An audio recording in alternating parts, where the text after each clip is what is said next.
ನೆರವೇರಿಸಲಿಕ್ಕೆ ತಾವು ವೇದಿಕೆ ಬರಬೇಕಾಗಿ ವಿನಂತಿಸ್ತೇನೆ. Monitor totally ಮಾಡ್ತಾರೆ.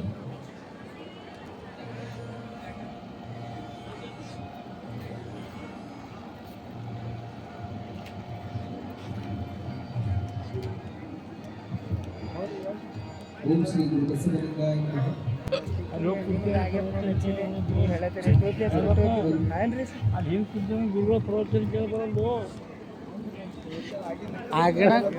ಆಗಣ ಕೂಡಿಸ್ತಾರ್ರಿ.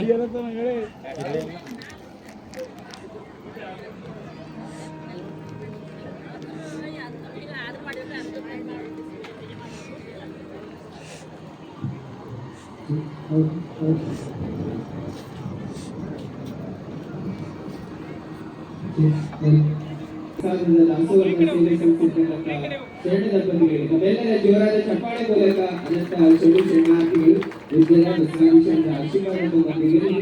ಇಂತಹ ಪವಿತ್ರ ಕಾರ್ಯಕ್ಕೆ ದಾಸೋಹದ ಸೇವೆ ಸಲ್ಲಿಸಿರುವ ತಮಗೆ ಅನಂತ ಚೆಡು ಶರಣಾರ್ಥಿಗಳನ್ನ ತಿಳಿಸ್ತಾ ಇವತ್ತಿನ ಪ್ರವಚನದ ಆರಂಭದಲ್ಲಿ ಪ್ರಸಾದದ ದಾನಿಗಳು ದಾಸೋಹಿಗಳಾದಂತ ಒಬ್ಬ ಶರಣ ದಂಪತಿಗಳಾದ ಶ್ರೀದೇವಿ ರಮೇಶ್ ಸರ್ಕಾಡೆ ಅವರಿಗೆ ಅನಂತ ಚೆಡು ಶರಣಾರ್ಥಿಗಳನ್ನ ಸಲ್ಲಿಸ್ತಾರೆ. ಪಾಟೀಲ್ ಅವರು ಆಗಮಿಸಿದ್ದಾರೆ. ಅವರಿಗೆ ಪರಮ ಪೂಜ್ಯರು ಗೌರವ ಸಮರ್ಪಣೆಯನ್ನ ಮಾಡ್ತಾ ಇದ್ದಾರೆ. ಅವರು ಮಧ್ಯಾಹ್ನಕ್ಕೆ ಬಂದು ಪೂಜ್ಯರ ಆಶೀರ್ವಾದವನ್ನು ಪಡ್ಕೊಂಡು ಗುರುಕುಲ ಎಲ್ಲ ನೋಡಿ ಈಗ ಪೂಜ್ಯರಿಂದ ಆಶೀರ್ವಾದವನ್ನು ಪಡ್ಕೊಳ್ತಾ ಇದ್ದಾರೆ.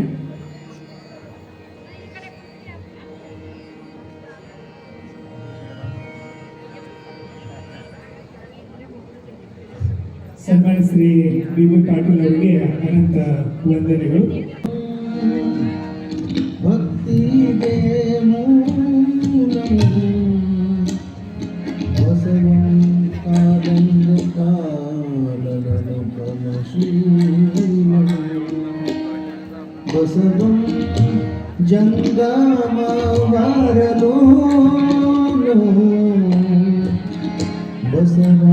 ಬಸವಾರಕ್ಷಿಪುದನ್ನ ಸಂಗನ ಬಸವಾ ಸಂಗ ಬಸವರಾಜ ದಿವ್ಯ ಘನ ತೇಜ ಇದೋ ನಿಮಗೆ ವಚನ ಪೂಜಾ ವಚನ ಪೂಜಾ.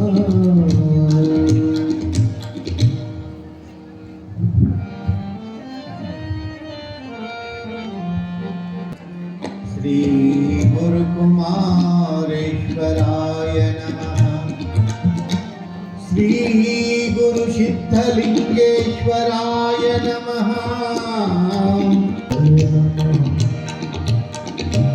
ಬಸವಂ ಭಕ್ತಿಗೆ ಮೂಲಂ ಬಸವಂ ಕಾಲಂಗೆ ಕಾಲನನುಪಮಶೀಲಂ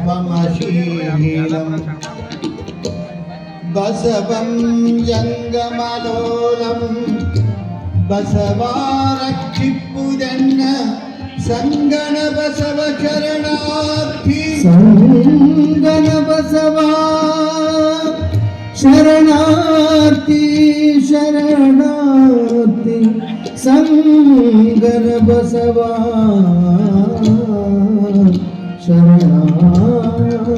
ಶರಣಾರ್ಥಿ. ದಾಯದೋರಿ ಸಮಸ್ತ ಭಕ್ತನಿ ಕಾಯವನು ಪಾವನವ ಮಾಡಿದ ರಾಯಪೂರ್ವಾಚಾರ್ಯ ಸಂಗನ ಬಸವ ಶರಣಾರ್ಥಿ ಸಂಗನ ಬಸವ ಶರಣಾರ್ಥಿ ಸಂಗನ ಬಸವ ಶರಣಾರ್ಥಿ ಸಂಗನ ಬಸವ ಶರಣಾರ್ಥಿ. ಸಾಂಬ ಸದಾ ಶಿವ ಸಾಂಬ ಸದಾ ಶಿವ ಸಾಂಬ ಸದಾ ಶಿವ ಸಾಂಬ ಸದಾ ಶಿವ ಸಾಂಬ ಸದಾ ಶಿವ ಸಾಂಬ ಸದಾ ಶಿವ ಸಾಂಬ ಸದಾ ಶಿವ ಸಾಂಬ ಸದಾ ಶಿವ ಸಾಂಬ ಸದಾ ಶಿವ ಸಾಂಬ ಸದಾ ಶಿವ सांब सदा शिव सांब सदा शिव श्री गुरु बसवा ಬಸವಲಿಂಗಾಯ ನಮೋ ಶ್ರೀ ಗುರು ಬಸವಲಿಂಗಾಯ ನಮೋ ಶ್ರೀ ಗುರು ಬಸವಲಿಂಗಾಯ ನಮೋ ಶ್ರೀ ಗುರು ಬಸವಲಿಂಗಾಯ ನಮೋ ಶ್ರೀ ಗುರು ಬಸವಲಿಂಗಾಯ ನಮೋ ಶ್ರೀ ಗುರು ಬಸವಲಿಂಗಾಯ ನಮೋ ಶ್ರೀ ಗುರು ಬಸವಲಿಂಗಾಯ ನಮೋ ಶಿವನೇ ಬಸವ ಬಸವ ಶಿವನೇ ಶಿವನೇ ಬಸವ ಬಸವ ಶಿವನೇ ಶಿವನೇ ಬಸವ ಬಸವ ಶಿವನೇ ಶಿವನೇ ಬಸವ ಬಸವ ಶಿವನೇ ಶಿವನೇ ಬಸವ ಬಸವ ಶಿವನೇ ಶಿವನೇ ಬಸವ ಬಸವ ಶಿವನೇ ಶಿವನೇ ಬಸವ ಬಸವ ಶಿವನೇ ಶಿವನೇ ಬಸವ ಬಸವ ಶಿವನೇ ಶಿವನೇ ಬಸವ ಬಸವ ಶಿವನೇ ಶಿವನೇ ಬಸವ ಬಸವ ಶಿವನೇ ಬಸವ ಶಿವನೇ ಶಿವನೇ ಬಸವ ಶಿವನೇ ಬಸವ ಬಸವ ಶಿವನೇ ಬಸವ ಶಿವನೇ ಶಿವನೇ ಬಸವ ಬಸವ ಬಸವ ಬಸವ ಬಸವ ಬಸವ ಬಸವ ಬಸವ ಬಸವ. ಕನ್ನಡದ ನೀರಿನಲ್ಲಿ ಬಸವಣ್ಣನ ಚೈತನ್ಯವಿದೆ. ಈ ನಾಡಿನ ಗಾಳಿಯಲ್ಲಿ ಬಸವಣ್ಣನವರ ಪ್ರೇರಣೆ ಇದೆ. ಈ ನೆಲದ ಕಣಕಣದಲ್ಲಿ ಬಸವಣ್ಣನ ಹೆಸರು ತುಂಬಿದೆ. ಬಸವ ಬಸವ ಎಂಬುದು ಕನ್ನಡದ ದೀಕ್ಷೆ, ಕನ್ನಡದ ಮಂತ್ರ, ಕನ್ನಡದ ಶಕ್ತಿ ಅನ್ನೋದನ್ನು ನಾವು ಮರಿಬಾರದು. ಎಂಥವರು ಬಸವಣ್ಣನವರು? ಬಹುಶಃ ಬಹಳಷ್ಟು ಭಕ್ತಿ ಪ್ರಧಾನವಾಗಿರ್ತಕ್ಕಂಥ ಕಥೆಗಳೊಳಗ ಭಕ್ತಿಯ ವೈಭವೀಕರಣವನ್ನು ಕಾಣ್ತೀವಿ. ಆದರೆ ನಿಜವಾದ ಅರಿವು ಆಚಾರಗಳಿಂದ ಕೂಡಿ ಕೇವಲ ಭಕ್ತಿ ಅಂಧಭಕ್ತಿ ಆಗಬಾರ್ದು, ಅಂಧ ಶ್ರದ್ಧೆ ಆಗಬಾರ್ದು. ಆದರೆ ಬಸವಣ್ಣನವರು ಮಾಡಿದ ಭಕ್ತಿ ಅದು ಮೂಢ ಭಕ್ತಿ ಅಲ್ಲ. ಆ ಭಕ್ತಿ ಎಂಥದ್ದು ಅಂತಂದ್ರೆ ದೇವರ ಜೊತೆಗೆ ನೇರ ಮಾತನಾಡುವಂತಹ ಶಕ್ತಿಯನ್ನು ಪಡ್ಕೊಂಡಿರ್ತಕ್ಕಂಥ ಭಕ್ತಿ, ಅದು ಬಸವ ಭಕ್ತಿ. ಒಮ್ಮೆ ಬಸವಣ್ಣರ ವಚನದೊಳಗೆ ಬರ್ತಿದೆ, ಬಸವ ಬಾರಯ್ಯ ಮರ್ತ್ಯದೊಳಗೆ ಭಕ್ತರುಂಟೆ ಹೇಳಯ್ಯ. ನೋಡ್ರಿ, ಬಸವ ಬಾರಯ್ಯ ಮರ್ತ್ಯದೊಳಗೆ ಭಕ್ತರುಂಟೆ ಹೇಳಯ್ಯ ಅಂತಂದಾಗ ಬಸವಣ್ಣವರಂತಾರೆ, ಮತ್ತಾರಿಲ್ಲ ನಾನೊಬ್ಬನೇ ಭಕ್ತ. ಏನ್ ಹೇಳಿದ್ರು? ಮತ್ತಾರಿಲ್ಲ ನಾನೊಬ್ಬನೇ ಭಕ್ತ. ಉಳಿದವರಂದ್ರು ಬಸವಣ್ಣಗೆ ತೆಲಿಗೇರ್ಬಿಡ್ತು. ಯಾರಿಲ್ಲ ನಾನೊಬ್ಬನೇ ಭಕ್ತ ಅಂತ ಹೇಳಬೇಕಾದ್ರೆ ಇದು ಅಹಂ ಅಲ್ಲೇನು ಅನ್ನೋದ್ರಾಗನ ಮುಂದಿನ ಸಾಲಿನೊಳಗೆ ಹೇಳ್ತಾರೆ, ಮಿಕ್ಕವರು ಗುರು ಲಿಂಗ ಜಂಗಮ ರೂಪ ನೀನೇ ಅಯ್ಯ ಕೂಡಲ ಸಂಗಮ ದೇವ. ನೀನೊಬ್ಬನೇ ಭಕ್ತ ಅಂತಂದ್ರೆ ಇನ್ನುಳಿದವರೇನು ಅಲ್ಲೇನು ಅನ್ನುವಂಥ ಪ್ರಶ್ನೆಗೆ ಉತ್ತರವಾಗಿ ಬಸವಣ್ಣವರು ಮಾತನಾಡ್ತಾರೆ, ಇನ್ನುಳಿದವರೆಲ್ಲರೂ ಅವರನ್ನ ನಿಮ್ಮ ದೃಷ್ಟಿಯೊಳಗೆ ಭಕ್ತರಿರ್ಬೋದು, ನನ್ನ ದೃಷ್ಟಿಯೊಳಗೆ ಭಕ್ತರಲ್ಲ, ಅವರು ಸಾಕ್ಷಾತ್ ಕೂಡಲ ಸಂಗಮನ ಸ್ವರೂಪ ಅನ್ನುವಂಥ ಭಾವವನ್ನು ಬಸವಣ್ಣವರು ವ್ಯಕ್ತಪಡಿಸ್ತಾರೆ. ಎಷ್ಟು ಅದ್ಭುತ ಅಲ್ಲ, ಎಷ್ಟು ಅದ್ಭುತ. ಹೇಳುವ ಸೊಬಗೆ ಒಂದು ವಿಚಿತ್ರ ವಿಶಿಷ್ಟ. ಬಹುಶಃ ನಾನು ಅಂದ್ಕೊಳ್ತೀನಿ, ಬಸವಣ್ಣನಂಥ ಮತ್ತೊಂದು ಶಕ್ತಿಯನ್ನ, ಬಸವಣ್ಣನಂಥ ಮತ್ತೊಂದು ಚೈತನ್ಯವನ್ನ, ಬಸವಣ್ಣನಂಥ ಒಂದು ಮಹಾ ವ್ಯಕ್ತಿತ್ವವನ್ನ ಕೇವಲ ಕರ್ನಾಟಕದ ಇತಿಹಾಸದೊಳಗೆಲ್ಲ ಇಡೀ ಭಾರತದ ಇತಿಹಾಸದೊಳಗ ಇನ್ನೊಂದು ಹೆಸರನ್ನು ನಾವು ನೋಡೋದಕ್ಕೆ ಸಾಧ್ಯ ಇಲ್ಲ. ಅಂತ ಅಪ್ರತಿಮವಾದಂತಹ ಭಕ್ತಿ ಅದು ಬಸವಣ್ಣನವರದು. ಅವ್ರೇನ್ ಹೇಳ್ತಾರೆ, ಮತ್ತೆ ಏನ್ ಹೇಳ್ತಾರೆ ಬಸವಣ್ಣವ್ರ ವಚನದೊಳಗೆ ಬಹಳ ಚಂದ ಒಂದು ಮಾತು ಹೇಳ್ತಾರೆ. ಭಕ್ತಿ ಇಲ್ಲದ ಬಡವ ನಾನಯ್ಯ, ಕಕ್ಕಯ್ಯನ ಮನೆಯಲ್ಲೂ ಬೇಡಿದೆ, ದಾಸಯ್ಯನ ಮನೆಯಲ್ಲೂ ಬೇಡಿದೆ, ಚೆನ್ನಯ್ಯನ ಮನೆಯಲ್ಲೂ ಬೇಡಿದೆ. ಎಲ್ಲ ಪುರಾತನರು ನೆರೆದು ಭಕ್ತಿ ಭಿಕ್ಷವನಿಕ್ಕಿದರೆ ಎನ್ನ ಪಾತ್ರೆ ತುಂಬಿತ್ತು ಕೂಡಲ ಸಂಗಮ ದೇವ, ಕೂಡಲ ಸಂಗಮ ದೇವ. ಎಷ್ಟು ಚಂದ ಹೇಳ್ತಾರಲ್ರಿ. ಏನು ನನ್ನ ಹತ್ರ ಭಕ್ತಿನೇ ಇಲ್ಲ, ಭಕ್ತಿಯ ಪಾತ್ರೆಯನ್ನು ಹಿಡ್ಕೊಂಡು ಎಲ್ಲಾ ಶರಣರ ಮನೆ ಮನೆಗೆ ಅಡ್ಡಾಡಿ ಬೇಡಿದಾಗ ಎಲ್ಲಾ ಶರಣರು ಹೃದಯ ಶ್ರೀಮಂತಿಕೆಯಿಂದ ಔದಾರ್ಯದಿಂದ ಎಲ್ಲರೂ ಒಂದಿಷ್ಟಿಷ್ಟು ಭಕ್ತಿಯನ್ನ ನನ್ನ ಭಕ್ತಿಯ ಪಾತ್ರೆಯೊಳಗೆ ನೀಡಿದರೆ ಏನಾಯ್ತು? ಎನ್ನ ಪಾತ್ರೆ ತುಂಬಿತ್ತು, ಭಕ್ತಿಯ ಪಾತ್ರೆ ತುಂಬಿತ್ತು ಕೂಡಲ ಸಂಗಮ ದೇವ. ನನಗೆ ಭಕ್ತಿ ಭಂಡಾರಿ ಅಂತ ಕರೀತಾರೆ. ನಾನೆಲ್ಲಿಯ ಭಕ್ತಿ ಭಂಡಾರಿ? ನಾನು ಭಕ್ತಿಯ ಭಂಡಾರಿಯಲ್ಲ. ಈ ಭಕ್ತಿ ಅನ್ನೋದು ಎಲ್ಲ ಶರಣರು ನೆರೆದು ನನಗೆ ಮನಸಾರೆ ಪ್ರೀತಿಯಿಂದ ನೀಡಿದ ಭಿಕ್ಷೆ, ಅದೇ ನನಗೆ ಭಕ್ತಿ. ನಾನು ಭಕ್ತಿಯ ಭಂಡಾರಿ ಅಲ್ಲ ಅನ್ನೋ ಮಾತನ್ನ ಬಸವಣ್ಣವ್ರು ಹೇಳ್ತಾರೆ. ಎಷ್ಟು ದೊಡ್ಡದಲ್ಲ. ಅದಕ್ಕೆ ಹೇಳೋದು ವಿನಯ ಶ್ರೀಮಂತಿಕೆ. ಬಿಜ್ಜಳನ ಪ್ರಧಾನಿಯಾದರು, ಬಹಳ ದೊಡ್ಡದಲ್ಲ ಅಂದ್ರೆ ಅವರು, ಬಹಳ ದೊಡ್ಡದಲ್ಲ. ಆದ್ರೆ ಬಿಜ್ಜಳನ ಪ್ರಧಾನಿಯಾದದ್ದು ದೊಡ್ಡದಲ್ಲ. ಬಸವಣ್ಣವರಂತಾರೆ ಭಕ್ತಿ ಭಂಡಾರಿ ಅನಿಸ್ಕೊಂಡಿರ್ತಕ್ಕಂಥದ್ದು ದೊಡ್ಡದಲ್ಲ. ಯಾವುದು ದೊಡ್ಡದು ಅಂತಂದ್ರೆ ನಿಮ್ಮ ಶರಣರ ಪಾದ ಸೇವೆಯೊಳಗ ನನ್ನ ಇಟ್ಟುಕೊಂಡ್ರೆ ಅಲ್ಲ, ಅದು ಬಹಳ ದೊಡ್ಡದು ಅಂತ ಹೇಳ್ತಾರೆ. ಅದು ಬಹಳ ದೊಡ್ಡದು.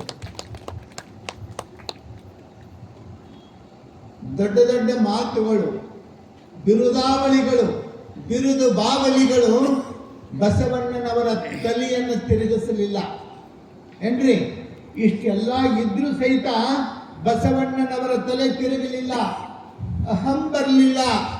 ಎಷ್ಟು ಉನ್ನತ ಸ್ಥಿತಿಗೆ ಬಸವಣ್ಣನವರು ಏರ್ತಾರೆ, ಎಷ್ಟು ಔನ್ನತ್ಯವನ್ನ ಮುಟ್ತಾರೆ, ಹಾಗೆ ಬಸವಣ್ಣನವರು ಎತ್ತರಕ್ಕೆ ಏರಿದಂಗ ಅವರ ತಲೆಗೆ ಸೊಕ್ಕು ಏರಲಿಲ್ಲ, ಭಕ್ತಿಯ ಶಕ್ತಿ ಏರ್ತು ಬಸವಣ್ಣ. ಆ ಕಾರಣಕ್ಕೆ ಬಹಳ ದೊಡ್ಡವರು ನಿಷ್ಕೋತಾರೆ. ಒಂದು ಸ್ವಲ್ಪ, ಬಹಳಲ್ಲ ನಾನು ಹೇಳೋದು, ಒಂದು ಸ್ವಲ್ಪ ನಮಗೇನಾರೇ ಬಂದು ಬಿಟ್ರೆ ನಮ್ಮನ್ನು ಹಿಡಿಯೋದು ಬಹಳ ವಜ್ಜೆ, ಹಿಡಿದ ಬಹಳ ವಜ್ಜದಾರೆ. ಏನೆಲ್ಲವೂ ಬಂದ್ರು ಸಹಿತ ಹಾಗಿದ್ರು ಬಸವಣ್ಣವರು. ಒಂದು ಕಪ್ಪಿ ಒಂದು ನಾಣ್ಯದ ಮೇಲೆ ಕಾಯಿನ್ಸ್ ಅಂತ ಹೇಳ್ತೀರಿ, ಏನಂತೀರಿ ನೀವು? ರೂಪಾಯಿ ನಾಣ್ಯ ಇರ್ತದಲ್ಲ, ಅದರ ಮೇಲೆ ಕೂತಿತ್ತು. ಆ ಕಾಯಿನ್ಸ್ ಮೇಲೆ ಕುಂತ ಕಪ್ಪೆ ಜೋರ್ ಒದರ್ತಿತ್ತದು. ಇನ್ನು ಉಳಿದ ಕಪ್ಪಿಗಳು ಇದ್ದು ಅಲ್ಲಿ, ಅವು ಒದರ್ತಿದ್ದು ಖರೆ ಸಾವಕಾಶ. ಆದ್ರೆ ಇಲ್ಲಿ ಕುತ್ತದ ಕಪ್ಪಿ ಒದರ್ತಿತ್ತು. ಅವಾಗ ಒಬ್ಬ ಕೇಳಿದ, ಎಲ್ಲಾ ಕಪ್ಪಿಗಳು ಸಾವಕಾಶ ಒದರ್ತಾವ, ಇದ್ಯಾಕೆ ಹಿಂಗ್ ಒದರ್ತದ?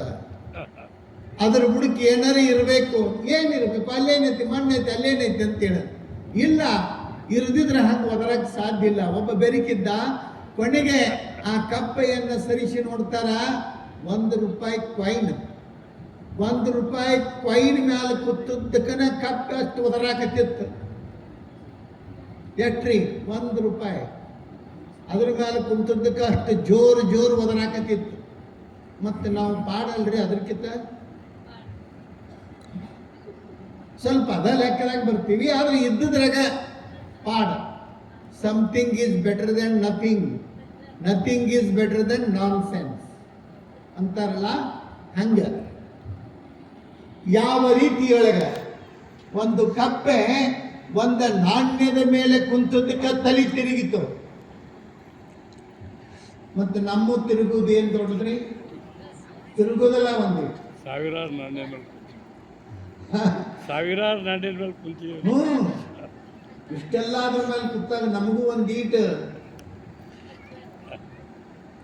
ಯಾವನೋ ಒಬ್ಬ ಬಹಳ ಬಡವ ಮನುಷ್ಯ, ಹೆಂಗೋ ಒಂದಿಷ್ಟು ಹಾದಿಯೊಳಗೆ ದುಡ್ದ ಒಂದಿಷ್ಟು ದುಡ್ಡಾತು. ಊರೊಳಗನ ಅಗದಿ ಶ್ರೀಮಂತ ಆದವು. ಮೊದಲ ಬಾರೋ ಕಲ್ಲ, ಬಾರೋ ಕಲ್ಯ, ಕಲ್ಲ ಕಲ್ಯ ಹಿಂಗಂತಿದ್ರು. ಒಂದೀಟ್ ರೊಕ್ಕ ಹೆಚ್ಚಾತು.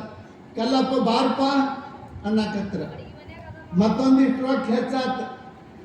ಕಲ್ಲನ ಬಾರಪ್ಪ ಅನ್ನಕತ್ರು. ಮತ್ತು ಒಂದಿಟ್ಟು ರೊಕ್ಕ ಹೆಚ್ಚಾತು.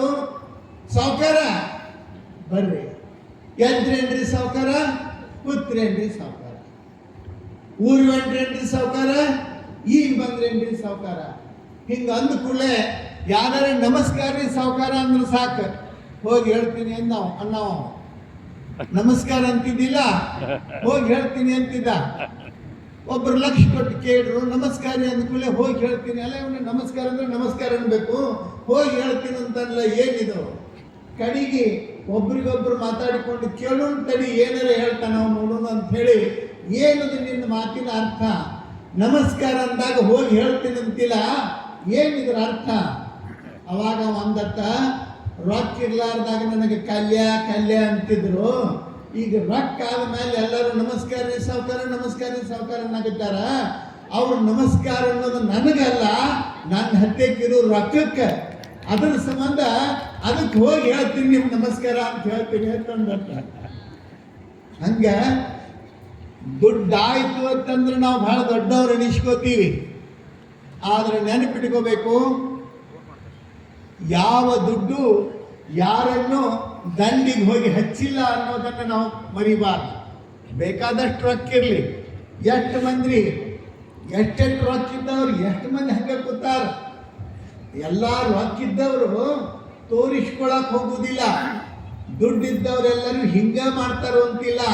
ಆದ್ರೆ ಏನಿದ್ರು ಸಹಿತ ಆದ್ರೆ ದುಡ್ಡು ಬಹಳ ಶ್ರೇಷ್ಠ. ಆದ್ರೆ ಅದಕ್ಕಿಂತಲೂ ಶ್ರೇಷ್ಠ ಜ್ಞಾನ. ದುಡ್ಡೇ ದೊಡ್ಡಪ್ಪ, ವಿದ್ಯೆ ಅದರಪ್ಪ ಏನ್ರಿ? ದುಡ್ಡೇ ದೊಡ್ಡಪ್ಪ, ವಿದ್ಯೆ ಅದರಪ್ಪ. ವಿದ್ಯೆದ ಮುಂದೆ ಯಾವುದೂ ಅಲ್ಲ. ಆದ್ರೆ ಹಣ ಇರ್ಬೋದು, ಅಧಿಕಾರ ಇರ್ಬೋದು, ಆಮೇಲೆ ವಿದ್ಯೆ ಇರ್ಬೋದು. ಇವೆಲ್ಲ ಇದ್ರೂ ಸಹಿತ ಏನು ನಮ್ಮ ಮನಸ್ಥಿತಿ ಬಿಗಡಾಯಿಸಲಿಲ್ಲ ಅಂತಂದ್ರೆ, ಅದರ ಜೊತೆಗೆ ವಿನಯ ಇತ್ತು ಅಂತಂದ್ರೆ ನೆನಪಿಟ್ಕೋಬೇಕು, ಎಲ್ಲವೂ ಇದ್ದಾಗ ಯಾವ ಮನುಷ್ಯ ವಿನಯದಿಂದ ಬದುಕ್ತಾನೆ ಆ ಮನುಷ್ಯ ಜೀವನದೊಳಗ ಅತ್ಯಂತ ಉನ್ನತವಾದ ಹುದ್ದೆಗೆ ಏರ್ತಾನೆ ಅನ್ನೋದ್ರೊಳಗೆ ಎರಡು ಮಾತಿಲ್ಲ. ಸತ್ಯ, 100ಕ್ಕೆ 100 ಸತ್ಯ. ಅಂಥ ವಿನಯ ಶ್ರೀಮಂತಿಕೆ ಬಸವಣ್ಣನವರು ಎಷ್ಟು ಅದ್ಭುತವಾದ ರೀತಿಯೊಳಗೆ ಎಲ್ಲರನ್ನ ಮನಸ್ಸನ್ನ ಪರಿವರ್ತನೆ ಮಾಡೋದು, ಎಲ್ಲರನ್ನ ಸನ್ಮಾರ್ಗದತ್ತ ಕರೆತರೋದು, ಕಲ್ಯಾಣವನ್ನ ಅದ್ಭುತ. ಯಾವುದೋ ಶರಣಗೆ ಹೇಳ್ತಾರೆ, ಏನೋ ಪರಮಾತ್ಮ ಬಂದು ಹೇಳಿದ, ಬಾ ನಿನಗೆ ಕೈಲಾಸದೊಳಗೆ ಗಣಪದವಿಯನ್ನು ಕೊಡ್ತೀನಿ. ಅವಾಗ ಶರಣ ಕೇಳ್ತಾನೆ, ಗಣಪದವಿ ಏನು ಬೇಕಾಗಿಲ್ಲ, ನಿನ್ನ ಕೈಲಾಸದೊಳಗೆ ಕಾಯಕ ಅನ್ನೋದು ಐತೇನು ಅಂತ ಕೇಳಿದ. ಕಾಯಕದು ಏನೂ ಇಲ್ಲ. ಹಂಗಾರ ಆದ್ರೆ ಅದಂತ ಕೈಲಾಸ. ಕಾಯಕನೇ ಇಲ್ಲ ಅಂದ್ರೆ ಅದನ್ನ ಕೈಲಾಸ ಅಂತ ಹೆಂಗೆ ಹೇಳೋದು? ಅಲ್ಲಿ ಕಾಯಕ ಇಲ್ಲ ಅಂದ ಮೇಲೆ ನೀನು ಮಾಡಕದಿ? ನೀನು ಉದ್ಧಾರ ಆಗಬೇಕು ಅಂದ್ರೆ ಯಾರು? ದೇವರಿಗೆ ಹೇಳ್ತಾನೋ, ನೀನು ಉದ್ಧಾರ ಆಗಬೇಕಾದಂದ್ರೆ ಕಲ್ಯಾಣಕ್ಕೆ ಬಾ, ಬಸವಣ್ಣನ ಜೊತೆಗೆ ಕಾಯಕ ಮಾಡು, ನೀನು ಉದ್ಧಾರ ಆಕ್ಕಿ ಅಂತ ಹೇಳಿದತ್ತೆ ದೇವರಿಗೆ. ಎಷ್ಟು ತಾಕತ್ತು ಶರಣರ ಕಾಯಕಕ್ಕ, ಶರಣರ ಭಕ್ತಿಗೆ. ಅಂಥ ದೊಡ್ಡ ಶಕ್ತಿಯಲ್ಲ. ಎಲ್ಲ ಶರಣರನ್ನ ಕರ್ಕೊಂಡು ಬಸವಣ್ಣನವರು ಮಾಡ್ತಕ್ಕಂಥ ಕಾರ್ಯ ಬೆಳೀತದ, ದೊಡ್ಡದಾಗ್ತದ. ಆ ಕಾರ್ಯವನ್ನ ಇಡೀ ನಾಡೇ ಗೌರವಿಸ್ತದ. ನಿನ್ನಿನ ದಿವಸ ಗಮನಿಸಿದಿರಿ ನೀವು, ಅಲ್ಲಮ ಪ್ರಭುಗಳ ಒಂದು ಸೂಚನೆಯನ್ನು ಕೊಡ್ತಾರೆ ಬಸವಣ್ಣನವರಿಗೆ. ಏನಂತ? ಬಸವಣ್ಣ ಕಾಲ ಪಕ್ವವಾಗ್ತಾ ಇದೆ, ಅದರ ಜೊತೆಗೆ ಕೆಲವು ದುಷ್ಟ ಶಕ್ತಿಗಳು ಇಲ್ಲಿನ ಲೋಪದೋಷಗಳಿಗಾಗಿ ಕಾಯ್ದುಕೊಂಡು ಕೂತಿದ್ದಾವೆ, ಅಂಥವುಗಳಿಂದ ಎಚ್ಚರ ಅನ್ನುವಂಥ ಸೂಚನೆಯನ್ನು ಕೊಟ್ಟಿರ್ತಾರೆ. ಬರುವ ದಿವಸಗಳೊಳಗೆ ಇಲ್ಲಿ ಏನೂ ನಡೆಯಬಹುದು ಅನ್ನುವಂಥ ಸೂಚನೆಯನ್ನು ಹೇಳ್ತಾರೆ. ಬಹುಶಃ ಭವಿಷ್ಯತ್ತನ್ನು ತಿಳಿಯುವಂಥವರು, ಭೂತ ವರ್ತಮಾನ ಭವಿಷ್ಯತ್ತನ್ನು ತಿಳಿದಂಥ ಅಲ್ಲಮ ಪ್ರಭುಗಳು ಹೇಳ್ತಾರೆ, ಈ ರೀತಿಯೊಳಗ ಸಾಧ್ಯತೆ ಇರಲಿ, ಅದೇ ಎಚ್ಚರಿಕೆ ಇರಲಿ ಅನ್ನುವಂಥ ಮಾತನ್ನು ಹೇಳ್ತಾರೆ. ಅಂತಹ ಮಾತಿನ ಜೊತೆಗೆ, ಅಂತಹ ವಿಚಾರದ ಜೊತೆಗೆ ಬಸವಣ್ಣನವರು ನಡೀತಿರ್ತಾರೆ. ಪ್ರಸಂಗ ಎಷ್ಟು ಚಂದ ಬರ್ತದೆ. ಒಂದು ಸಂದರ್ಭ ಏನು, ಬಸವಣ್ಣನವರು ಎಂದಿನಂತೆ ತಮ್ಮ ಕಾಯಕ ವ್ಯವಸ್ಥೆ ದಾಸೋಹ ಎಲ್ಲವನ್ನ ನಡೆಸಿಕೊಂಡು ನಡೀತಾ ಇದ್ರು. ಹೋಗ್ತಾ ಇರಬೇಕಾದ್ರೆ ಕಾಯಕದ ಜೊತೆಗೆ ಬಸವಣ್ಣ ಭಕ್ತಿಯ ಶಕ್ತಿಯನ್ನ ಅರ್ಥೈಸಿಕೊಂಡು ನಡೀತಕ್ಕಂಥ ಹಿನ್ನೆಲೆಯಲ್ಲಿ ಅದ್ಭುತವಾದಂಥ ವ್ಯವಸ್ಥೆಯನ್ನ ಅಲ್ಲಿ ಕಾಣ್ತೀವಿ.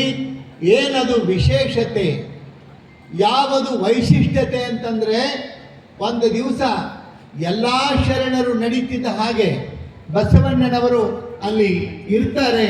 ಆ ಸಂದರ್ಭಕ್ಕೆ ಏನಾಗ್ತದೆ ಅನ್ನುವಂಥದ್ದನ್ನ ನೋಡೋಣಂತೆ. ಪ್ರಸಂಗ ಮುಂದುವರಿತದೆ. ಸಂಪ್ರದಾಯ ಶೋಷಣೆಗಳ ಸಂಕೋಲೆಯ ದೂರ ಮಾಡಿ, ಜಾತಿ ಮತವ ದೂಡಿ ಎಲ್ಲರೂ ಒಡನಾಡಿ, ಕಾಯಕವ ಮಾಡಿ ದಾಸೋಹವ ನೀಡಿ, ದಯೆಯುಳ್ಳ ಧರ್ಮವನ್ನು ಕೊಟ್ಟಂತ ಐಸಿರಿಯ, ದಯೆಯುಳ್ಳ ಧರ್ಮವನ್ನು ಕೊಟ್ಟಂತ ಐಸಿರಿಯ ನೋಡುವ ಕಲ್ಯಾಣವಾ, ನೋಡುವ ಕಲ್ಯಾಣವಾ, ಹಾಡುವ ವಚನಾನುಭಾವ ಗೀತವ, ನೋಡುವ ಹಾಡುವ ಶರಣ ಸಂಸ್ಕೃತಿಯ ಕಂಡು ಕೊಂಡಾಡುವ, ಶರಣ ಸಂಸ್ಕೃತಿಯ ಕಂಡು ಕೊಂಡಾಡುವ, ನೋಡುವ ಕಲ್ಯಾಣವ, ನೋಡುವ ಕಲ್ಯಾಣವ, ಹಾಡುವ ವಚನಾನುಭಾವ ಗೀತವ.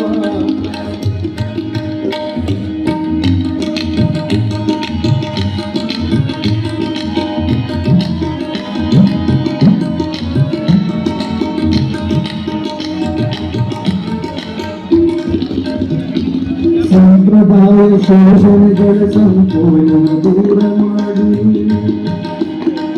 ಮನುಜರೆಲ್ಲ ಒಂದೇ ಎಂಬ ಒಲವಿನಲ್ಲಿ ಒಂದು ಗೂಡಿ,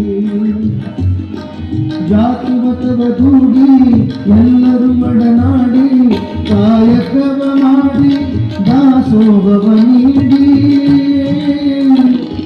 ದಯೆಯುಳ್ಳ ಧರ್ಮವನ್ನು ಕೊಟ್ಟಂತ ಐಸಿರಿಯ, ದಯೆಯುಳ್ಳ ಧರ್ಮವನ್ನು ಕೊಟ್ಟಂತ ಐಸಿರಿಯ ನೋಡುವ ಕಲ್ಯಾಣವ, ಹಾಡುವ ವಚನಾನುಭಾವ ಗೀತವ, ಭಾವಗೀತವ, ಭಾವಗೀತವ. ಬಸವಣ್ಣನವರ ಕಲ್ಯಾಣದ ಪರಿಕಲ್ಪನೆಯೊಳಗ ಅಲ್ಲಿ ಅರಳಿ ನಿಂತ ಶರಣ ಸಮೂಹ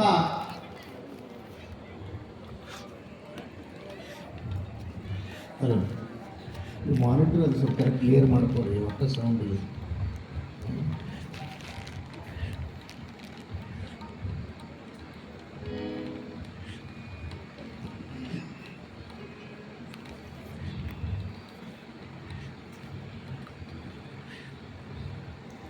ಒಂದು ಮಹತ್ವದ ಪ್ರಸಂಗ. ದಯವಿಟ್ಟು ಬಂದವರು ಅಲ್ಲಲ್ಲೇ ಕೂತ್ಕೊಳ್ರಿ, ನಿಲ್ಲಬೇಡ್ರಿ, ಯಾವುದನ್ನು ಪದೇ ಪದೇ ಹೇಳಿಸ್ಕೋಬೇಡ್ರಿ. ಒಂದು ಬಹಳ ಮಹತ್ವದ ಘಟ್ಟ ಇವತ್ತು ಬರ್ತದೆ ಪ್ರವಚನದೊಳಗೆ. ಅದರ ಕಡೆಗೆ ನಿಮ್ಮದ ಲಕ್ಷ್ಯ ಇರಲಿ. ನಡುವ ಏನು ವ್ಯತ್ಯಯ ಆಗ್ಲಾರ್ದಂಗೆ ನೋಡ್ಕೊಡ್ರಿ. ಬಸವಣ್ಣನವರ ದಿನನಿತ್ಯದ ಕ್ರಮದಂತೆ ಎಲ್ಲವೂ ನಡ್ಕೊಂಡು ಹೊಂಟಿತ್ತು. ಒಬ್ಬ ಶರಣ ಯಾರು? ಅಪ್ಪನು ನಮ್ಮ ಮಾದಾರ ಚೆನ್ನಯ್ಯ ಅಂತ ಹೇಳಿದ್ರೆ, ಬಪ್ಪನು ನಮ್ಮ ಡೋಹರ ಕಕ್ಕಯ್ಯ ಅಂತ ಕರೆದ್ರು ಬಸವಣ್ಣನವರು. ಅಪ್ಪ ಮಾದಾರ ಚೆನ್ನಯ್ಯ ಆದ್ರೆ ದೊಡ್ಡಪ್ಪ ಡೋಹರ ಕಕ್ಕಯ್ಯ. ಎಷ್ಟು ಭಕ್ತಿ ಬಸವಣ್ಣನವರಿಗೆ. ನಾನು ದೊಡ್ಡವ ಅಂತ ಅವ್ರು ಎಂದೂ ಅಂದುಕೊಳ್ಳಿಲ್ಲ. ಬಸವಣ್ಣನವರ ಪರಿಕಲ್ಪನೆಯೊಳಗ ನಾನು ಸಣ್ಣವ, ಎಲ್ಲ ಶರಣರು ದೊಡ್ಡವರು ಅನ್ನುವಂಥ ಭಾವ ಆ ಭಕ್ತಿಯಲ್ಲಿ ಮೈಗೊಂಡಿತ್ತರು. ಅಂಥ ಬಸವಣ್ಣನವರು ಅಲ್ಲಿರಬೇಕಾದ್ರೆ ಹಾದಿಯಲ್ಲಿ ಹೋಗ್ತಿರ್ತಾರೆ. ಹೋಗುವಂಥ ಸಂದರ್ಭದೊಳಗ ಬಸವಣ್ಣನವರು ಹೊರಟರು ಅಂತಂದ್ರೆ ರಸ್ತೆಯ ಎರಡೂ ಬದಿಯಲ್ಲಿ ಜನ ನಿಲ್ತಿದ್ರು. ದೂರದಿಂದ ಕೈ ಮುಕ್ಕೊಂಡು ಅಪ್ಪ ಬಸವಣ್ಣನ ದರ್ಶನ ಆಯಿತು ಅಂಥೇಳಿ ಧನ್ಯತಾ ಭಾವದೊಳಗಿರ್ತಿರ್ಬೇಕಾದ್ರೆ ಅಲ್ಲಿಯೇ ರಸ್ತೆ ಹತ್ತಿರ ಪಕ್ಕದಲ್ಲಿ ಡೋಹರ ಕಕ್ಕಯ್ಯ ಬಸವಣ್ಣನವರನ್ನ ನೋಡಿ ಇಟ್ಟ ಸಂಭ್ರಮ ಪಡ್ತಾನೆ. ನಮ್ಮಪ್ಪ ಬಸವಣ್ಣ ಬಸವಯ್ಯನ ಕಂಡು ಧನ್ಯನಾದೆ. ಅಪ್ಪ ಬಸವಣ್ಣ, ನಿನ್ನ ಶ್ರೀಪಾದಕ್ಕೆ ಶರಣು ಶರಣಾರ್ಥಿ. ಶರಣು ಅಂತ ಹೇಳಿದ ಡೋಹರ ಕಕ್ಕಯ್ಯ. ಅಪ್ಪ ಬಸವಣ್ಣ, ನಿನ್ನ ಪಾದಕ್ಕೆ ಶರಣು ಅಂತ ಹೇಳಿ ಕೈ ಮುಗಿದಾಗ ಬಸವಣ್ಣನವರು ನೋಡಿದ್ರು.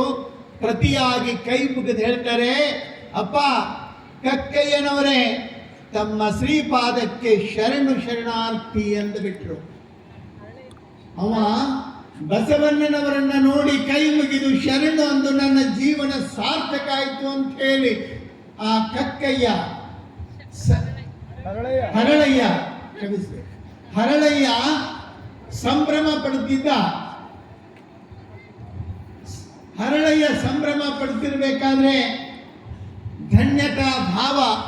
ಆದರೆ ಬಸವಣ್ಣನವರು ಯಾವಾಗ ಶರಣು ಶರಣಾರ್ಥಿ ಹರಳಯ್ಯನವರೇ ಅಂತ ಹೇಳಿದ್ರು, ಆ ಹರಳಯ್ಯನವರ ಮಾತನ್ನು ಹೇಳಿದಾಗ ಆ ಶರಣು ಶರಣಾರ್ಥಿ ಎನ್ನುವಂಥ ಭಾರ, ಆ ಭಾರದೊಳಗ ಹರಳಯ್ಯ ಕುಸಿದು ಕೂಡ್ತಾನೆ. ಕುಸಿದು ಕುಂತ ನಾನು ಧನ್ಯನಾದೆ ಅನ್ನುವಷ್ಟರೊಳಗ ಅಣ್ಣನವರ ಒಂದು ಶರಣು ನನ್ನ ಮೇಲೆ ಭಾರ ಆಯ್ತಲ್ಲ, ಅವನ ಮನಸ್ಸಿಗೆ ನೋವಾಯಿತು. ಅದೇ ನೋವಿನೊಳಗೆ ಮನೆಯ ಕಡೆಗೆ ಹೋಗ್ತಾನೆ. ಮನೆಯ ಕಡೆಗೆ ಹೋದಾಗ ಬಾಗಿಲಲ್ಲಿ ಕಲ್ಯಾಣಿ ನಿಂತಿರ್ತಾಳೆ. ನೀರನ್ನು ಕೊಡ್ತಾಳೆ. ಪಾದಕ್ಕೆ ನೀರು ಹಾಕಿಕೊಂಡು ಒಳಗಡೆ ಬರ್ತಾರೆ.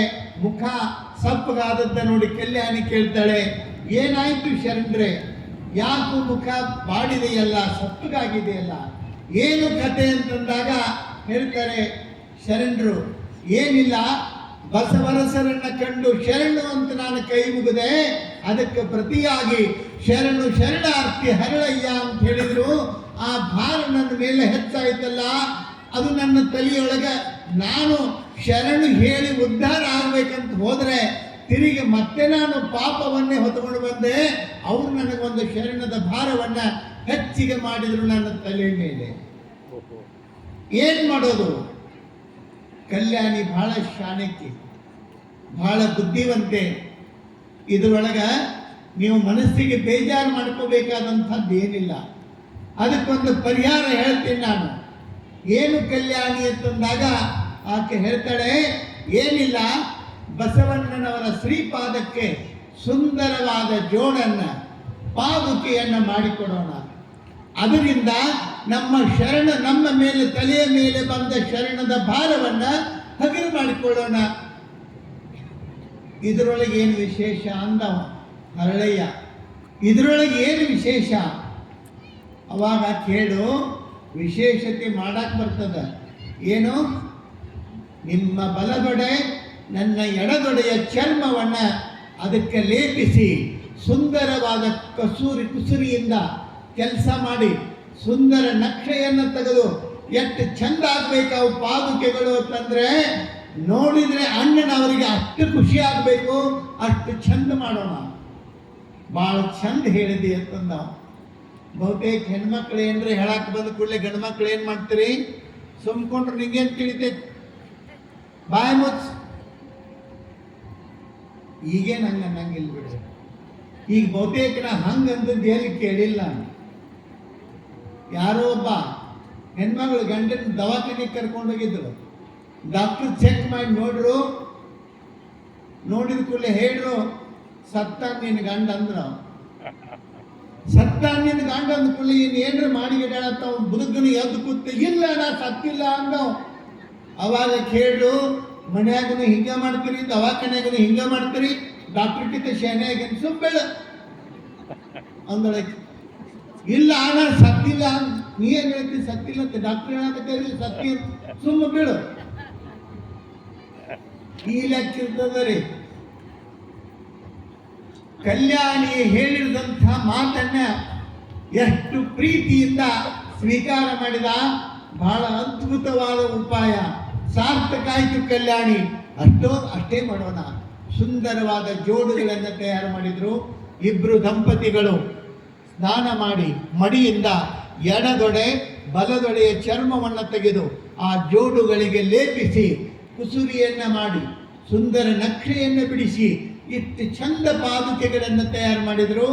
ಆ ಪಾದುಕೆಗಳನ್ನು ಶುಭ್ರವಾದ ಬಿಳಿಯ ವಸ್ತ್ರದೊಳಗೆ ಮುಚ್ಚಿ ಅವುಗಳನ್ನು ಪಾದುಕೆಗಳನ್ನು ಹರಳೆಯನವರು ತಲೆ ಮೇಲೆ ಹೊತ್ತುಕೊಂಡು ಮಡದಿಯಾದ ಕಲ್ಯಾಣಿಯನ್ನು ಕರ್ಕೊಂಡು ಹೋಗೋಣ, ಮಹಾಮನಿಗೆ ಹೋಗಿ ಬಸವಣ್ಣನವರ ಪಾದಕ್ಕೆ ಈ ಪಾದರಕ್ಷೆಗಳನ್ನು ಅರ್ಪಿಸಿ ಪುಣ್ಯ ಪ್ರಾಪ್ತಿ ಮಾಡಿಕೊಂಡು ಬರೋಣ, ಹೋಗೋಣ. ಇಬ್ರು ದಂಪತಿಗಳು ಮಹಾಮನೆಗೆ ಬರ್ತಾರೆ. ಬಸವಣ್ಣನವರ ಮಹಾಮನೆಗೆ ಬಂದಾಗ ಮಹಾಮನೆಯ ಮುಂದೆ ಜನವೋ ಜನ, ಬಹಳಷ್ಟು ಗದ್ದಲ. ದೂರದಲ್ಲಿ ಹರಳೆಯ ದಂಪತಿಗಳು, ಮಹಾಮನೆಯ ಬಾಗಿಲಲ್ಲಿ ಬಸವಣ್ಣನವರು, ನೀಲಾಂಬಿಕೆ, ಗಂಗಾಂಬಿಕೆ ಎಲ್ಲರೂ ಅಲ್ಲಿ ನಿಂತಿದ್ದಾರೆ. ದೂರದಲ್ಲಿ ಇಡೀ ದೇಹವನ್ನ ಇಷ್ಟೇ ಮಾಡಿಕೊಂಡು, ಇಷ್ಟು ದೊಡ್ಡ ದೇಹವನ್ನ ಇಷ್ಟೇ ಮಾಡಿಕೊಂಡು ಕೈ ಮುಕ್ಕೊಂಡು ಇಬ್ರು ಶರಣ ದಂಪತಿಗಳು, ಅಪ್ಪ ಅಪ್ಪ ಬಸವಣ್ಣ. ನೋಡ್ರಿ, ಇವರು ಕರೆದದ್ದು ಬಸವಣ್ಣನವರಿಗೆ ಕೇಳ್ತಿರ್ಲಿಲ್ಲ, ಅಷ್ಟು ಗದ್ದಲ ಇತ್ತು. ಬಸವಣ್ಣನವರ ಕಿವಿಗೆ ಈ ಧ್ವನಿ ಮುಡುತ್ತಿರಲಿಲ್ಲ. ನೆನಪಿಟ್ಕೋಬೇಕು, ಕಿವಿ ಕೇಳದಿದ್ದರೇನು ಕಳ್ಳು ಅರಿಯದೆ. ಬಸವಣ್ಣನವರ ಕಳ್ಳಿಗೆ ಏನೋ ಸೌಜ್ಞೆ ಆಯಿತು. ನೋಡ್ತಾರೆ, ದೂರದಲ್ಲಿ ಹರಳಯ್ಯ ದಂಪತಿಗಳು ತಲೆಯ ಮೇಲೆ ಏನೋ ಗಂಟನ್ನು ಇಟ್ಟುಕೊಂಡು ನಿಂತಿದ್ದಾರೆ, ನನ್ನ ಕಡೆ ನೋಡ್ತಿದ್ದಾರೆ. ಗೊತ್ತಾಯಿತು ಬಸವಣ್ಣನವರಿಗೆ, ಶರಣರು ಹಿರಿಯರು ಏನೋ ಸಂದೇಶ ತಂದಿದ್ದಾರೆ ಅಂತ ಹೇಳಿ ನೀಲಾಂಬಿಕೆಗೆ ಹೇಳ್ತಾನೆ ಬಸವಣ್ಣ, ನೋಡು ನೀಲ, ಶರಣ ಚೇತನ ಪುಣ್ಯ ಜೀವಿಗಳು ನಮಗಾಗಿ ಹಂಬಲಿಸ್ತಾ ಇದ್ದಾವೆ, ಹೋಗೋಣ.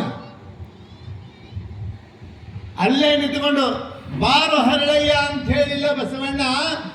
ಎಲ್ಲಿ ಹರಳಯ್ಯ ಇದ್ದ ಅಲ್ಲಿ ಇಬ್ರು ದಂಪತಿಗಳು ಹರಳಯ್ಯನ ಕಡೆಗೆ ನಡೆದು ಬರ್ತಾರೆ. ನಡೆದು ಬಂದ ಕೂಡಲೇ ಹರಳಯ್ಯನಿಗೆ ಇಷ್ಟು ಸಂಭ್ರಮ ಅನ್ನಿಸ್ತದ. ಬಸವಣ್ಣ ನಡೆದು ಬಂದಂಗೆ ಆಗಲಿಲ್ಲ, ಸಾಕ್ಷಾತ್ ಪರಮಾತ್ಮನೇ ನಡ್ಕೊಂಡು ಬಂದೇನೋ ಅನ್ನೋ ರೀತಿಯೊಳಗ ಇಬ್ಬರು ದಂಪತಿಗಳು ಕೈ ಮುಕ್ಕೊಂಡು ಆನಂದವೇ ಆನಂದ. ನೋಡ್ರಿ, ಇಬ್ಬರು ದಂಪತಿಗಳ ಕಣ್ಣುಗಳಿಂದ ಆನಂದಾಶ್ರುಗಳು ಸುರಿತಾವೆ. ಅಪ್ಪ, ನಿಮ್ಮ ಪಾದಕ್ಕೆ ಭಕ್ತಿಯ ಕಾಣಿಕೆ ಏನು ಏನು ಹರಳೆಯನವರೇ? ಏನಿಲ್ಲ, ಪಾಪ ಪರಿಹಾರಕ್ಕಾಗಿ. ಶರಣರಾದ ನೀವೆಂಥ ಪಾಪ ಮಾಡ್ತೀರಾ? ನೀವೇನು ಪಾಪ ಮಾಡಿದ್ರಿ? ಏನದು ಪಾಪದ ಪರಿಹಾರ? ಏನಿಲ್ಲ, ನಾನು ಶರಣು ತಂದೆ ಅಂತಂದಾಗ ನೀವು ಶರಣಾರ್ಥಿ ಹರಳಯ್ಯ ಅಂತ ಹೇಳಿದ್ರಿ. ನಿಮ್ಮ ಒಂದು ಶರಣದ ಭಾರ ನನ್ನ ಮೇಲೆ ಭಾರವಾಯಿತು. ಅದನ್ನು ಕಡಿಮೆ ಮಾಡ್ಕೊಳ್ಳೋದಕ್ಕೆ ಇಬ್ಬರು ದಂಪತಿಗಳು ಸ್ವಲ್ಪ ಏನೋ ಸಣ್ಣ ಕಾಣಿಕೆಯನ್ನು ನಿಮಗೆ ಕೊಡಾಕತ್ತೀವಿ. ಬಸವಣ್ಣವರಂತಾರೆ, ಏನದು? ತಗೊಂಡು ಕೈಯೊಳಗೆ ತಗೋತಾರೆ, ವಸ್ತ್ರವನ್ನು ಸರಿಸಿ ನೋಡ್ತಾರೆ. ಸುಂದರವಾದ ಪಾದುಕೆಗಳು, ಎಷ್ಟು ಚಂದದವಲ್ಲ ಇವು, ಎಷ್ಟು ಅದ್ಭುತ, ಎಷ್ಟು ಚಂದದವ, ಎಷ್ಟು ಸುಂದರವಾಗಿ ಮೂಡಿ ಬಂದದ ಶರಣರೇ. ನಿಮ್ಮ ಕಾಯಕದೊಳಗೆ ಎಷ್ಟು ಚಂದಾಗಿದ್ದಾವೆ ಅಂತ ನೋಡ್ತಾ ನೋಡ್ತಾ ಇರುವಾಗ ಚರ್ಮವನ್ನು ಮುಟ್ಟಿ ನೋಡಿದ್ರು, ಅಗದಿ ಮೃದುವಾಗಿತ್ತು. ಏನಿದು? ಬೇರೆ ಇದೆಯಲ್ಲ, ಏನಿದು? ಏನಿಲ್ಲ, ಪಾಪ ಪ್ರಾಯಶ್ಚಿತ್ತಕ್ಕಾಗಿ ನಮ್ಮ ಕೊಡೆಯ ಚರ್ಮವನ್ನು ಅದಕ್ಕೆ ಲೇಪಿಸಿದ್ದೀವಿ. ಇಷ್ಟನ್ನೋದೇ ತಡ ನಿಮ್ಗೆ ಹೇಳ್ತೀರಿ. ಬಸವಣ್ಣನವರ ಮೈ ರೋಮಾಂಚನಗೊಳ್ಳುತ್ತದ. ಏನಿದು ಶರಣರೇ, ಎಂಥ ನೋವಿದು! ಸಾಮಾನ್ಯವೇ ನಿಮ್ಮ ಚರ್ಮವನ್ನು ತೆಗೆದು ಅದಕ್ಕೆ ಲೇಪಿಸಬೇಕಾದ್ರೆ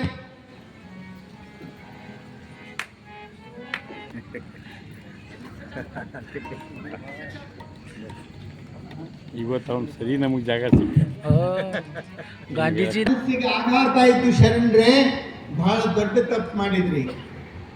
ನಿಮ್ಮ ಚರ್ಮವನ್ನು ತೆಗಿಬೇಕಾದ್ರೆ ಎಷ್ಟು ನೊಂದಿರಬೇಕು ಜೀವ. ನನಗಾಗಿ ಇಂತಹ ಪಾದರಕ್ಷೆಗಳೇ ಹರಳಯ್ಯನವರೇ, ಇವು ನಾನು ಮೆಟ್ಟುವ ಪಾದರಕ್ಷೆಗಳಲ್ಲ. ಇವುಗಳನ್ನು ಮೆಟ್ಟಬೇಕಾದ್ರೆ ಸಾಕ್ಷಾತ್ ಸಂಗಮನಾಥನೊಬ್ಬನೇ ಸಾಧ್ಯ, ನನ್ನಂಥವರಿಂದಲ್ಲ. ತಲೆ ಮೇಲೆ ಹೊತ್ತುಕೊಳ್ತಾರೆ ಬಸವಣ್ಣವರು. ಭಕ್ತಿಯಿಂದ ತಂದ ಪಾದರಕ್ಷೆಗಳನ್ನ ತಲೆ ಮೇಲೆ ಹೊತ್ಕೊಂಡು ಹೇಳ್ತಾರೆ, ಹರಳಯ್ಯನವರೇ, ಕೂಡಲ ಸಂಗಮ ದೇವ, ನಿಮ್ಮ ಶರಣರ ಪಾದರಕ್ಷೆಗೆ ಪೃಥ್ವಿ ಸಮಬಾರದು ನೋಡ. ಒಂದು ತಕ್ಕಡಿಯೊಳಗ ಪಾದರಕ್ಷೆಗಳನ್ನಿಟ್ಟು ಇನ್ನೊಂದು ತಕ್ಕಡಿಯೊಳಗ ಇಡೀ ಭೂಮಿಯನ್ನೇ ನೀವು ಅದರೊಳಗಿಟ್ರೆ ಶರಣರ ಪಾದರಕ್ಷೆ ತೂಗುತ್ತದ, ಭೂಮಿಯ ತೂಕ ಕಮ್ಮಿ ಆಗ್ತದ. ಆ ಪೃಥ್ವಿಗಿಂತಲೂ ಮಿಗಿಲಾದ ಶಕ್ತಿ, ಗೌರವ ನೀವು ಮಾಡಿದ ಪಾದರಕ್ಷೆಗಳು. ನೋವಾಯಿತು ಶರಣರೇ, ನನಗೆ ಮರಳುತ್ತಾರೆ ಬಸವಣ್ಣವರು. ಶರಣರು ಎಷ್ಟು ನೊಂದುಕೊಂಡಿರಬೇಕಲ್ಲ. ಯಾರ್ಯಾರು ಅಂತಾರ ಇವೆಲ್ಲ ಕಥೆಗಳು ಸುಳ್ಳೆ ಕಟ್ಟಿದ ಕಥೆಗಳು ಅಂತ ಹೇಳಿ, ಆದರೆ ನೆನಪಿಡ್ಕೋಬೇಕು, ಸುಳ್ಳು ಕಟ್ಟಿದ ಕಥೆಯಲ್ಲ. ಇವತ್ತ ಸೇಡಂ ತಾಲೂಕು, ಕಲಬುರಗಿ ಜಿಲ್ಲೆಯ ಸೇಡಂ ತಾಲೂಕಿನ ಬಿಜನಹಳ್ಳಿಯೊಳಗೆ ಇವತ್ತಿಗೂ ಸಹಿತ ಹರಳಯ್ಯನ ಪಾದರಕ್ಷೆಗಳು ನೋಡೋದಕ್ಕೆ ಸಿಗ್ತಾವೆ ಅಂತಂದ್ರೆ ಮಾತಾಡೋರು ಸಾಯಬಹುದು, ಇತಿಹಾಸ ಸಾಯುವುದಿಲ್ಲ ಅನ್ನೋದನ್ನು ನಾವು ಮರಿಬಾರದು, ನೆನ್ಪಿಟ್ಕೋಬೇಕು. ಆ ಹಿನ್ನೆಲೆಯಲ್ಲಿ ಅಷ್ಟು ಅದ್ಭುತವಾದಂಥ ಕಾರ್ಯವನ್ನ ಮಾಡ್ತಾರೆ. ಅವಾಗ ಆ ಪಾದುಕೆಗಳನ್ನ ಪಾದರಕ್ಷೆಗಳನ್ನು ಹೊತ್ತುಕೊಂಡು ಕುಣಿದ ಬಸವಣ್ಣ, ಶರಣರೇ, ಇವನ್ನ ತೆಗೆದಿಡ್ರಿ, ಇವು ಸಂಗಮನಾಥನಿಗೆ ಒಪ್ಪಿತವಾಗುವಂಥವು, ನನಗಲ್ಲ, ಇವನ್ನ ನಾನು ಮೆಟ್ಟೋದಿಲ್ಲ ಅಂತ ಹೇಳ್ತಾರೆ. ಪಾದುಕೆಗಳನ್ನ ಇಬ್ಬರು ದಂಪತಿಗಳು ಅವುಗಳನ್ನ ತಲೆ ಮೇಲೆ ಹೊತ್ತುಕೊಂಡು, ನೋಡು ನೀಲ, ಶರಣರ ಭಕ್ತಿ ಅಂತಹದ್ದು. ಆ ಶರಣು ಶರಣಾರ್ಥಿ ಅನ್ನುವ ಪದ ಈಗ ನೋಡ್ರಿ, ತಾವೆಲ್ಲ ಬಳಸ್ತೀರಿ. ಒಂದು ಖುಷಿ ಏನು ಅಂತಂದ್ರೆ, ಯಾರಾದರೂ ಗುರುಗಳಿರ್ಲಿ ಯಾರೇ ಇರಲಿ, ಶರಣು ಅಂತ ಹೇಳಿದ ಕೂಡಲೇ ಕುಂತವ್ರೆಲ್ಲ ಚಪ್ಪಾಳಿ ಹೊಡಿತಿರ್ತಾರೆ. ಬರೋಬ್ಬರಿ ನೀವು ಮಾಡಿದ್ದು ಹಿಂಗ ಮಾಡ್ಕೊಂತಿರು, ಮೇಲೆ ಮೇಲೆ ಹಿಂಗ ಕೈ ಮುಕ್ಕೊಂತೀರ ಅಂತ ಹೇಳಿ. ಹಂಗಲ್ಲ ಅದು. ಶರಣು ಅಂದಾಗ ಶರಣು ಶರಣಾರ್ಥಿ ಅಂತ ಹೇಳಬೇಕು. ಏನ್ ಹೇಳಬೇಕು? ಶರಣು ಶರಣಾರ್ಥಿ. ಬಸವಣ್ಣನವರಂತಾರೆ, ಶರಣು ಶರಣಾರ್ಥಿ ಎನ್ನುವ ಈ ಪದ ಎಲ್ಲಿಯವರೆಗೆ ಹರಳಯ್ಯನವರು ಇರ್ತಾರೆ, ಕಲ್ಯಾಣಮ್ಮ ಇರ್ತಾರೆ, ಈ ಪದ ಎಲ್ಲಿಯವರೆಗೂ ಇರ್ತದ ಅಲ್ಲಿಯವರೆಗೂ ಹರಳಯ್ಯ ಕಲ್ಯಾಣಮ್ಮನವರು ಜೀವಂತ ಇರ್ತಾರೆ ಅನ್ನುವಂಥ ಮಾತನ್ನ ಬಸವಣ್ಣ ಹೇಳ್ತಾರೆ. ಶರಣು ಶರಣಾರ್ಥಿ ಅನ್ನೋ ಪದಕ್ಕೆ ಎಷ್ಟು ದೊಡ್ಡ ಗೌರವವನ್ನು ತಂದುಕೊಟ್ರಲ್ಲ, ಅಂಥ ಗೌರವವನ್ನು ತಂದುಕೊಟ್ಟಂಥ ಹರಳಯ್ಯನವರನ್ನ ಹಾಗೂ ಕಲ್ಯಾಣಮ್ಮನನ್ನ ಇತಿಹಾಸ ಎಂದು ಮರೆಯೋದಕ್ಕೆ ಸಾಧ್ಯ ಇಲ್ಲ, ನಾವು ಎಂದಿಗೂ ಮರಿಬಾರದು ಅನ್ನೋದನ್ನ ನೆನಪಿಟ್ಕೋಬೇಕು. ಅಂತ ಹಿನ್ನೆಲೆಯೊಳಗ ತಿರುಗಿ ದಂಪತಿಗಳು ಪಾದುಕೆಗಳನ್ನ ತಲೆ ಮೇಲೆ ಇಟ್ಟುಕೊಂಡು ಮಣಿ ಕಡೆಗೆ ಹೋಗ್ತಿರ್ತಾರೆ.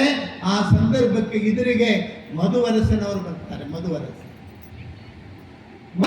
ಏನು ತಲೆಯ ಮೇಲೆ ಅವಂದ, ಇವ್ರು ನೋಡ್ರೆ ಬಿಡೋದಿಲ್ಲ, ಏನ್ ಮಾಡ್ಬೇಕಿನ್ನ, ಕೊನೆಗೆ ಮುಚ್ಕೋಬೇಕು ಅನ್ನೋದ್ರಾಗ ಅನಿವಾರ್ಯ ಆಯ್ತು. ತಗೊಂಡು ಬಾ ಇಲ್ಲಿ ಅಂತ ಹೇಳಿದ್ರು. ತಗೊಂಡು ಹೋದ. ಏನವು? ಪಾದುಕೆಗಳು, ಪಾದರಕ್ಷೆಗಳು. ಬಸವಣ್ಣನವರಿಗೆ ಮಾಡಿದ್ದೀವಿ, ಅವರು ಬೇಡ, ಇದು ನನಗೆ ಬೇಡ, ಸಂಗಮನಾಥನಿಗೆ ಸಲ್ಲಲಿ ಅಂತ ಹೇಳಿ ತಿರುಗಿ ಕೊಟ್ಟರು. ಅಂದಾಗ ಮಧುವರಸ ಹೇಳ್ತಾನೆ, ಇವನ್ನ ಮೆಟ್ಟು ಯೋಗ್ಯತೆ ನಮ್ಮಂಥವರಿಗೆ ಹೊರತು ಬಸವಣ್ಣನಂಥವನಿಗೆ ಎಂದು ಬರ್ತದ, ಬರಕ್ಕೆ ಸಾಧ್ಯ ಇಲ್ಲ. ಅವು ನಾವು ಮೆಟ್ಟುವಂಥವು ಇಡೀಲಿ ತೆಳಗ ಅಂತ ಹೇಳಿದ. ಇಡೀ ಇಲ್ಲಿ ತೆಳಗ ಅಂತಂದಾಗ ಪಾದುಕೆಗಳನ್ನ ಅನಿವಾರ್ಯವಾಗಿ ತೆಳಗಿಡಬೇಕಾಗ್ತದ. ಕೆಳಗಿಡ್ತಾರೆ. ಇಟ್ಟ ಮೇಲೆ ಆ ಪಾದುಕೆಗಳನ್ನ ಮೆಡಬೇಕು ಅಂತ ಹೇಳಿ ಮಧುವರಸ ಕಾಲನ್ನು ಅಲ್ಲಿ ಇಡುತ್ತಿರ್ತಾನೆ.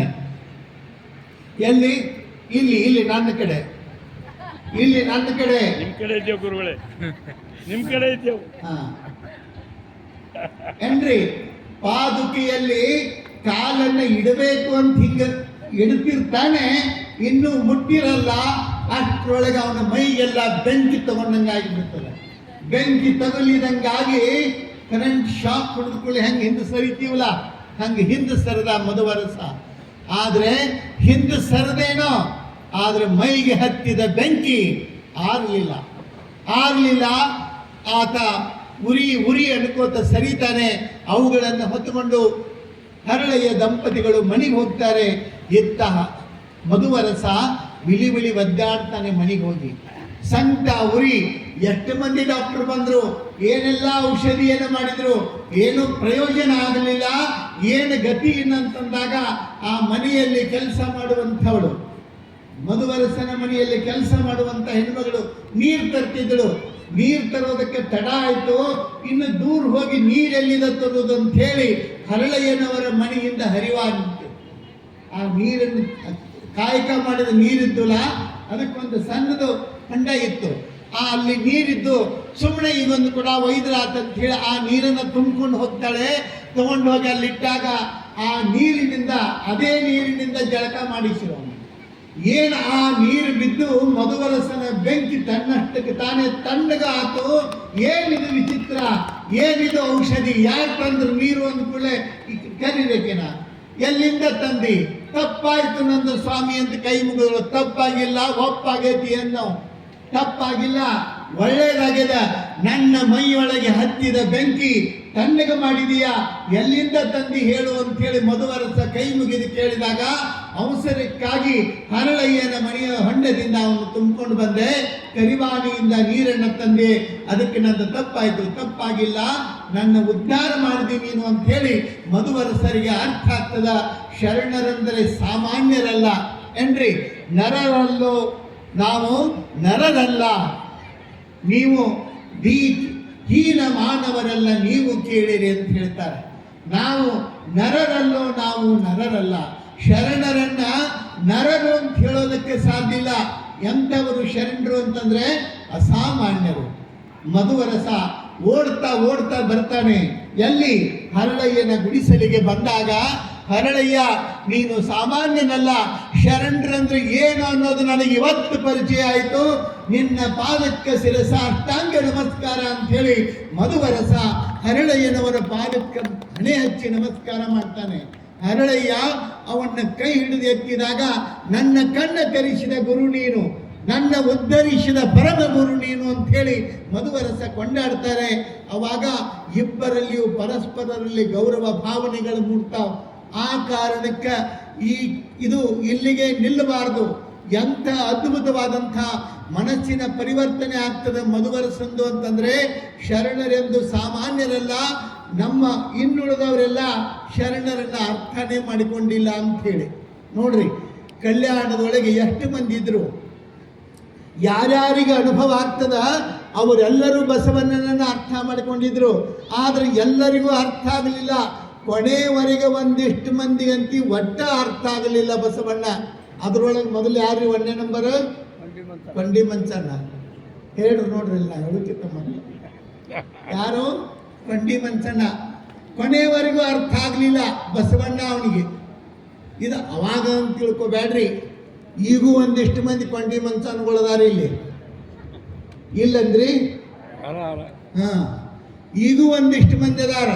ನಾನು ನಿಮಗೆ ಸ್ಟಾಂಪ್ ಮೇಲೆ ಬರೆದು ಕೊಡ್ತೀನಿ, ಅವರು ಸಾಯೋ ತನಕನೂ ಅವರಿಗೆ ಬಸವಣ್ಣ ಅರ್ಥ ಆಗೋದಿಲ್ಲ. ಅವು ಹಿಂಗ ಒದರಿಕೋತ ಹೋಗುವ ಏನ್ರಿ. ಆದರೆ ನೆನಪಿಟ್ಕೋಬೇಕು, ಬಸವಣ್ಣನನ್ನ ಅರ್ಥ ಮಾಡಿಕೊಳ್ಬೇಕು ಅಂತಂದ್ರೆ ಬಸವಣ್ಣನಂಥ ಹೃದಯ ಬೇಕು, ಬಸವಣ್ಣನಂಥ ಭಾವ ಬೇಕು. ಅಂಥವರಿಗೆ ಮಾತ್ರ ಬಸವ ಸಾಕ್ಷಾತ್ಕಾರ ಆದಿದೆ ಹೊರತು ಇನ್ನುಳಿದವರಿಗೆ ಬಸವಣ್ಣ ಅರ್ಥ ಆಗಕ್ಕೆ ಸಾಧ್ಯ ಇಲ್ಲ. ನನ್ನ ಮಗನಿಗೆ ನಿಮ್ಮ ಮಗನಿಗೆ ನನ್ನ ಮಗಳನ್ನು ತಂದುಕೊಳ್ಬೇಕು ಅಂತ ಇಟ್ಕೊಂಡೇಳಿ.